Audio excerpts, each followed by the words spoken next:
आज हम डिस्कस करते हैं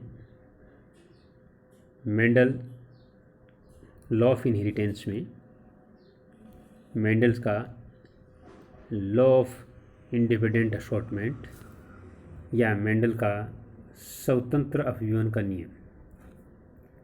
ये मेंडल का थर्ड नियम के नाम से जाना जाता है। इस नियम को समझने के लिए हम डाइहाइब्रिड संकरण या द्विसंकर संकरण के एग्जाम्पल को उपयोग में लेते हैं। द्विसंकर संकरण का मुख्य तात्पर्य है कि दो या दो से अधिक लक्षणों की वंशानुगति का अध्ययन एक पीढ़ी से दूसरी पीढ़ी तक जब किया जाता है तो उसे हम डाइहाइब्रिड क्रॉस के नाम से जानते हैं। इस नियम के अनुसार मेंडल ने बताया कि किसी एक कैरेक्टर के दो लक्षण जब एक पीढ़ी से दूसरी पीढ़ी में वंशागत होते हैं तो ये इंडिपेंडेंटली असॉर्ट होते हैं या स्वतंत्र रूप से एक पीढ़ी से दूसरी पीढ़ी में इनहेरिटेंट होते हैं या गमन करते हैं। इस नियम के अनुसार जब दो या दो से अधिक लक्षणों की वंशानुगति का एक साथ अध्ययन किया जाता है तो दो जीन या कारक एक पीढ़ी से दूसरी पीढ़ी में स्वतंत्र रूप से अपव्यवन करते हैं। यह मेंडल का लॉ ऑफ इंडिपेंडेंट असॉर्टमेंट का नियम है या स्वतंत्र अपव्यवन का नियम है। If the inheritance of more than two pair of characters are studied, the factor or gene for each pair of character are sort out independently। अर्थात एक पीढ़ी से दूसरी पीढ़ी के अंदर किसी लक्षण को प्रदर्शित करने वाले कारक स्वतंत्र रूप से एक पीढ़ी से दूसरी पीढ़ी के अंदर गमन करते हैं या स्वतंत्र रूप से इनहेरिटेट करते हैं।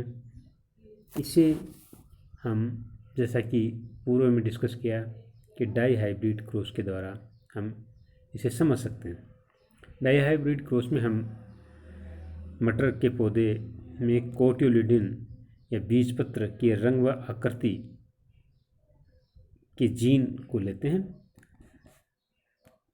चूँकि यहाँ पर दो कैरेक्टर लिए जा रहे हैं, एक रंग है और दूसरा आकृति है।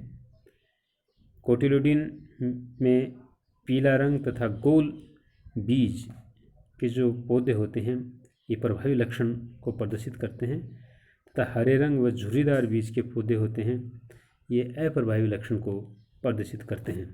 अर्थात हम कह सकते हैं कि पीला रंग व गोल बीज डोमिनेंट लक्षण है और हरे रंग व झुर्रीदार बीज के पौधे हैं ये रिसेसिव लक्षण को प्रदर्शित करते हैं।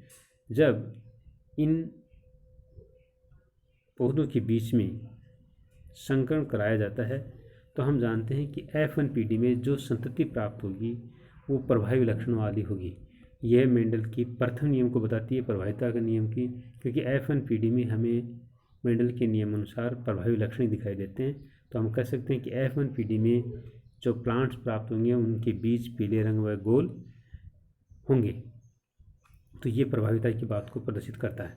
मगर हम जानते हैं कि जब F1 पीढ़ी के प्लांट्स को जब क्रॉस कराते हैं तो हमें दूसरी पीढ़ी प्राप्त होती है और इस पीढ़ी के अंदर हम देखते हैं कि जो पीले रंग व गोल बीज का जो लक्षण है वो हरे रंग व झुर्रीदार बीज के लक्षणों के साथ भी उपस्थित होता है। अर्थात पीले रंग व गोल जैसा कि प्रभावी लक्षण था, इसमें पीला रंग हमें झुर्रीदार के साथ भी प्रदर्शित होता है और गोल है जो प्रभावी लक्षण है ये हरे रंग के साथ भी प्रदर्शित होता है।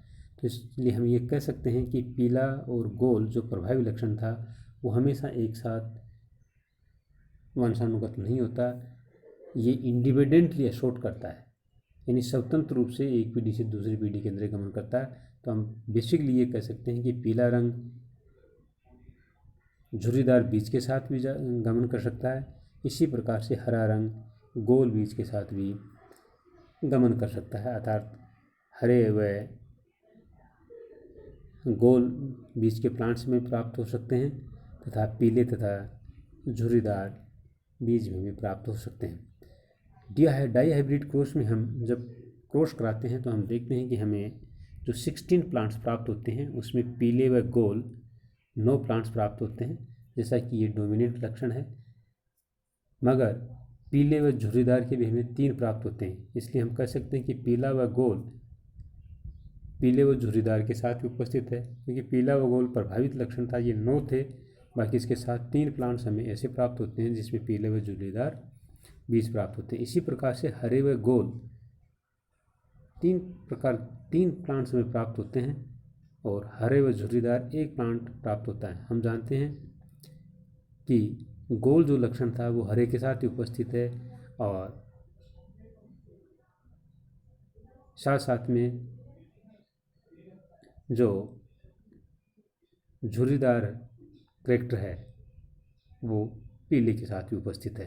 तो हम कह सकते हैं कि जो लक्षण हमने प्रारंभ रूप में क्रॉस करवाए थे ये F1PD में तो प्रभावी लक्षण वाले हमें दिखाई देते हैं, मगर F2PD के अंदर ये लक्षण दूसरे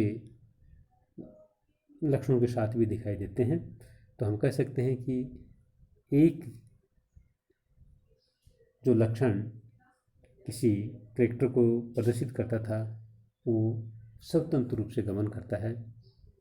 वो ऐसा नहीं हो सकता है कि पीला व गोल ही एक साथ गमन करे, बाकी पीला रंग झुर्रीदार के साथ भी गमन कर सकता है और गोल है आकृति वो हरे रंग के साथ भी गमन कर सकती है। ये जो F2 के रिजल्ट हमें दिखाई देते हैं इसमें हम देखते हैं कि इसमें 3:1 का अनुपात हमें प्राप्त होता है, जैसा कि हम जब मेंडल के नियम में जब प्लांट्स में क्रॉस कराते हैं तो हमें जो F2PD होती है उसमें 3:1 का अनुपात के प्लांट्स प्राप्त होते हैं, जैसा कि हमने ये कैलकुलेशन कर रखी है इसके अंदर हमें दिखाई दे रहे हैं।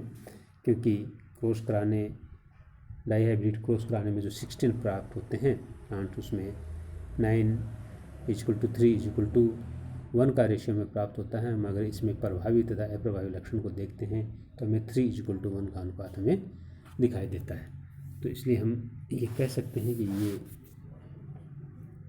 जो लक्षण हैं ये स्वतंत्र रूप से एक पीढ़ी से दूसरी पीढ़ी के अंदर इनहेरिटेंस होते हैं या वंशानुगत होते हैं। इससे हम चेकर बोर्ड के माध्यम से भी समझ सकते हैं। इसमें हम देख सकते हैं कि पीले व गोल 2 लक्षणों के कैरेक्टर को हमने साथ लिया है। इसी प्रकार से हम कह सकते हैं कि हरे व झुर्रीदार 2 लक्षणों को साथ में लिया है। इनको हम पेरेंट्स को हमने क्रॉस कराया और F1PD के अंदर हमें पीले व गोल प्रभावी लक्षण वाले प्लांट्स प्राप्त होते हैं और इनसे जो युग्मक बनते हैं, जो 4 प्रकार के युग्मक जो दिखाई दे रहे हैं, इन 4 प्रकार के युग्मकों में जब क्रॉस कराया जाता है तो हमें F2PD प्राप्त होती है और इस F2PD के ऊपर अनुपात हमें 9:3:1 प्राप्त होता है।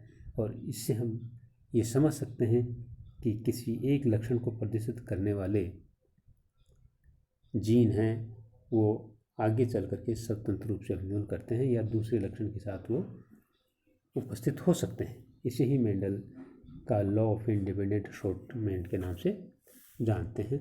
धन्यवाद।